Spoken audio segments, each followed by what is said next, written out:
চুরি যখন হয় তখন তো তদন্ত হবেই। তার শ্বশুর বাড়ি বাবার বাড়ি যাচ্ছে, মামার বাড়ি যাচ্ছে, দেখার দরকার নেই। চুরি যখন করেছে, চুরি যতক্ষণ না বন্ধ হবে, ইডিও বন্ধ হবে না। আলটিমেট রেজাল্ট হলো আমরা সারাদিনের প্রচারটা বন্ধ হলো, এটাই আলটিমেট রেজাল্ট। আমি তো বলে লাভ নেই, তাহলে যারা খুঁজলো কি খুঁজে পেলো, ডকুমেন্টস দিতে হবে ওদের, ওরা দিক ডকুমেন্ট, তার কাউন্টার আমি নিশ্চয়ই।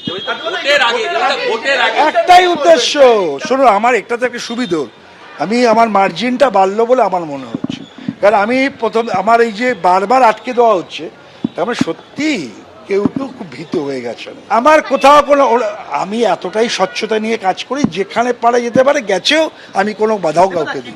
আমি সংগঠনের লোক, কি করে এগুলো কি করতে হবে আমি জানি। যা উত্তর বাংলার মানুষ মমতা বন্দ্যোপাধ্যায়ের পক্ষে 4 তারিখ দেবেন, রাসবিহারীর মানুষ আমাদের কি রায় দেবেন 4 তারিখ দেখবেন। আইটি রেড নিয়ে আক্রমণ শানিয়েছেন মমতা বন্দ্যোপাধ্যায়। দেবাশিস কুমারের বাড়ি অফিসে হানা, ভোটের আগে কেন আয়কর দফতরের হানা? চুরি করলে তদন্ত হবে, পাল্টা লকেট চট্টোপাধ্যায়। আমাদের তৃণমূল কংগ্রেস পার্টি অফিসে রাসবিহারীর এমএলএ দেবাশিস কুমার, যার মেয়ে একজন শিল্পী এবং যার পরিবারের সাথে বিয়ে হয়েছে উত্তম কুমারের ছেলে গৌরবের সাথে, দেবলীনা, তার বাড়িতে সকাল থেকে রেড চলছে এবং তার অফিসেও রেড করেছে। আমি হ্যাঁ, যদি তার ব্যক্তিগত কিছু থাকে তুমি করো ইলেকশনের পরে, এখন কেন? আমাদের যারা ইনকাম ট্যাক্স দেখে সে তো অন্যান্য লোকেরও দেখতে পারে। একটা চার্টার্ড অ্যাকাউন্টেন্ট তো শুধু একজনের কাজ করে না, অন্যান্য লোকেদেরও কাজ করতে পারে। তুমি একবার কেন 10 বার করো। কিন্তু ইলেকশনের টাইম আমাদের যারা ইনকাম ট্যাক্স দেখে তার বাড়িও তুমি রেড করতে গেছো। একটু লজ্জা নেই, একটু ঘৃণা নেই, একটু ভয় নেই, নির্লজ্জ। এই দুজন দেশের বসে আছে দুটো চেয়ারে, আর একটা বসে আছে অপদার্থ।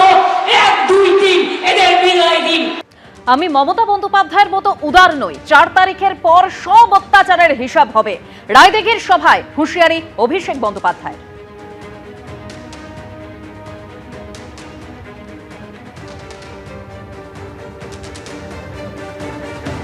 চুরি করে আগে কি হতো? আগে একটা লোক চুরি করলে জেলে যেত, এখন চুরি করে লোকে বিজেপিতে যায়। আগে 2 নম্বরই করে জেলে যেত, এখন 2 নম্বরই করে বিজেপিতে যায়। সব কোন মাপ, ওয়াশিং মেশিন। কিন্তু আমি কথা দিচ্ছি এদের সব হিসেব হবে। মমতা বন্দ্যোপাধ্যায় উদার, আমি অত উদার নই। যারা আমাদের উপর অত্যাচার করেছে না, যারা আমাদের উপর অত্যাচার করেছে, বাংলার ক্ষমতা কি 4 তারিখের পর বুঝাবো। বিজেপি নেতাদের আমি অনুরোধ করব, যদি আপনারা কোথাও ভাবেন লম্ফজম্প করে এলাকার শান্তি শৃঙ্খলা নষ্ট করবেন, 4 তারিখ কিন্তু রবীন্দ্রসঙ্গীতের সাথে ডিজে বাজবে। এবিপি আনন্দ, এগিয়ে থাকে, এগিয়ে রাখে।